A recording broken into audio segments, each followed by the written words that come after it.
ថ្ងៃនេះសមាគមសម្ព័ន្ធយុវជនដើម្បីសន្តិភាពសាខាខេត្តបន្ទាយមានជ័យបានធ្វើសកម្មភាពមនុស្សធម៌ចំនួន2គឺសកម្មភាពទី1សមាគមសម្ព័ន្ធយុវជនដើម្បីសន្តិភាពសាខាខេត្តបន្ទាយមានជ័យបាននាំយកអំណោយមនុស្សធម៌ជូនវីរៈកងទ័ពជួរមុខនៅតំបន់បឹងត្រកួនព្រមទាំងអំពាវនាវការគាំទ្រពីសប្បុរសជនចំណែកឯសកម្មភាពទី2គឺសមាគមសម្ព័ន្ធយុវជនដើម្បីសន្តិភាពបាននាំជោគអំណោយជូនដល់លោកតាជរាគ្មានទីពឹងម្នាក់នៅក្នុងក្រុងប៉ោយប៉ែតខេត្តបន្ទាយមានជ័យ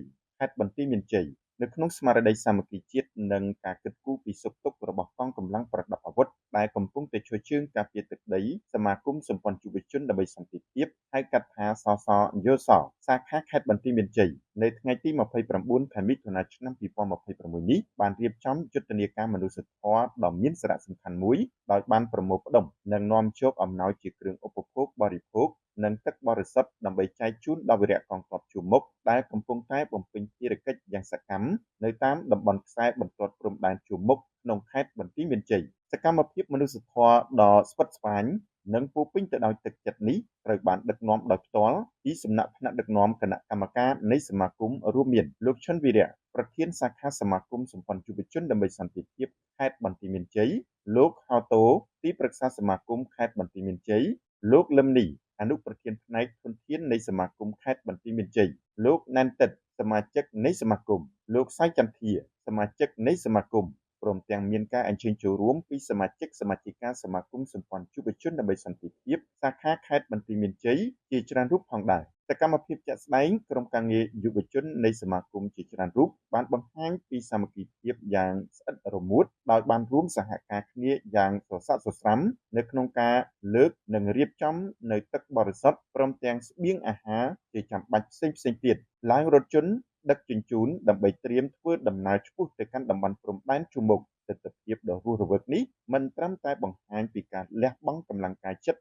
របស់ក្រុមយុវជនប៉ុណ្ណោះទេប៉ុន្តែវាបានឆ្លុះបញ្ចាំងយ៉ាងច្បាស់ពីសមរភូមិក្រោយគាំទ្រសមរភូមិមុខនៅក្នុងការផ្ដល់កម្លាំងចិត្តនិងបង្កើននូវភាពកក់ក្ដៅដល់កងទ័ពការពារព្រំដែនលើក្នុងឱកាសដ៏ថ្លៃថ្លានេះលោកឈុនវីរៈប្រធានសាខាខេត្តរួមទាំងគណៈកម្មការដឹកនាំទាំងអស់បានសម្ដែងនូវការដឹងគុណយ៉ាងជ្រាលជ្រៅចំពោះការលះបង់របស់កងទ័ពគ្រប់រូបទន្ទឹមនឹងនេះថ្នាក់ដឹកនាំសមាគមក៏បានធ្វើការអំពាវនាវយ៉ាងទទូចដល់សប្បុរសជនទាំងក្នុងនិងក្រៅប្រទេសសូមបន្តចូលរួមគាំទ្រឧបត្ថម្ភជាថវិកាសម្ភារៈនិងគ្រឿងឧបភោគបរិភោគដល់សមាគមសម្ព័ន្ធយុវជនដើម្បីសន្តិភាពសាខាខេត្តបន្ទាយមានជ័យដើម្បីឲ្យសមាគមមានលទ្ធភាពនិងធនធានកាន់តែទូលំទូលាយក្នុងការបន្តបេសកកម្មមនុស្សធម៌ជួយដល់សង្គមជាតិជួយយុវជននិងគាំទ្រដល់វីរៈកងទ័ពជួរមុខរបស់យើងនៅពេលខាងមុខជាបន្តបន្ទាប់ទៀតចំណែកឯសកម្មភាពទី2គឺ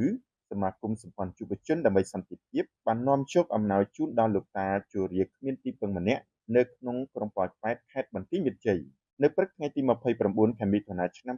2026នេះក្រុមការងារនៃសម្ព័ន្ធយុវជនដើម្បីសន្តិភាពសាខាខេត្តបន្ទាយមានជ័យបានចុះផ្ទាល់ដឹកនាំយកនៅគ្រឿងឧបភោគបរិភោគនិងសម្ភារៈប្រើប្រាស់ចាំបាច់មួយចំនួនទៅប្រគល់ជូនលោកតាជរាម្នាក់ដែលកំពុងតែរស់នៅក្នុងស្ថានភាពយ៉ាងលំបាកវេទនាគ្មានទីពឹងគ្មានផ្ទះសម្បែងពិតប្រាកដនៅក្នុងភូមិទួលប្រាសាទសង្កាត់ប៉ោយប៉ែតក្រុងប៉ោយប៉ែតខេត្តបន្ទាយមានជ័យក្នុងសកម្មភាពមនុស្សធម៌នេះក៏បានបង្ហាញឲ្យឃើញថាលោកតាមានវ័យជរាណាស់ទៅហើយថែមទាំងគ្មានសាច់ញាតិមើលថែទាំនោះឡើយរាល់ថ្ងៃលោកតាមានកូនមានចៅត្រូវបង្ខំចិត្តរស់នៅនិងតាំងទីជម្រកបណ្ដោះអាសន្ននៅក្រោមដើមឈើដោយមានត្រឹមតែអង្រឹងមួយសម្រាប់សម្រាកនិងឆ្នាំងបាយចាស់មួយសម្រាប់ដាំស្លចិញ្ចឹមជីវិតយ៉ាងកំសត់សូម្បីតែអាហារហូបចុកប្រចាំថ្ងៃក៏មានភាពខ្វះខាតខ្លាំងដែលជារូបភាពមួយដ៏គួរឲ្យសង្វេគជាពន់ពេកដើម្បីជាការចូលរួមនៅការសម្រាលទុក្ខលំបាកនិងផ្ដល់ភាពកក់ក្ដៅដល់លោកតាសមាគមសម្ព័ន្ធយុវជនដើម្បីសន្តិភាពបានដឹកនាំដោយលោកឈុនវីរៈប្រធានសមាគមសម្ព័ន្ធយុវជនដើម្បីសន្តិភាពសាខាខេត្តបន្ទាយមានជ័យលោកហៅតូទីប្រឹក្សាសមាគមខេត្តលោកលឹមនីអនុប្រធានផ្នែកធនធាននៃសមាគមលោកសៅចន្ទធាសមាជិកនៃសមាគមលោកណែនតិតសមាជិកនៃសមាគមរួមទាំងសមាជិកសមាជិកាជាច្រើនរូបនៃសមាគមសម្ព័ន្ធយុវជនដើម្បីសន្តិភាពសាខាខេត្តបន្ទាយមានជ័យជាច្រើនរូបផងដែរបាននាំជោគនៅអំណោយសង្គ្រោះបន្ទាន់រួមមានអង្ករមីទឹកបរិសុទ្ធភួយខ្នើយ និងសម្ភារៈប្រើប្រាស់មួយចំនួនទៀតទៅប្រកួតជូនលោកតាដល់ទីកន្លែងស្នាក់នៅផ្ទាល់តែម្ដងជាក្នុងឱកាសនោះផងដែរសមាគមសម្ព័ន្ធយុវជនដើម្បីសន្តិភាពសូមធ្វើការអំពាវនាវយ៉ាងទទូចដល់បងប្អូនជនរួមជាតិក៏ដូចជាសប្បុរសជននានាទាំងក្នុងនិងក្រៅប្រទេសមេត្តាជួយគាំទ្រនិងចូលរួមបរិច្ចាគជាថវិកាក៏ដូចជាសម្ភារៈផ្សេងៗតាមលទ្ធភាពដើម្បីឲ្យសមាគមមានលទ្ធភាពនិងថវិកាកាន់តែគ្រប់គ្រាន់ក្នុងការបន្តបេសកកម្មមនុស្សធម៌ដែលចែកអំណោយនិងជួយសង្គ្រោះដល់ជនចាស់ជរាជនពិការភាពនិងជនងាយរងគ្រោះផ្សេងទៀតដែលកំពុងតែរងចាំជំនួយនៅទូទាំងខេត្តរួមគ្នាកសាងក្តីស្រឡាញ់និងចែករំលែកនៅក្តីមេត្តាធម៌ដល់សង្គមជាតិរាល់ការចូលរួមចំណែករបស់លោកអ្នកគឺជាកម្លាំងចិត្តដ៏ធំធេងនិងជាជីវិតថ្មីរបស់ជនក្រីក្រផងដែរ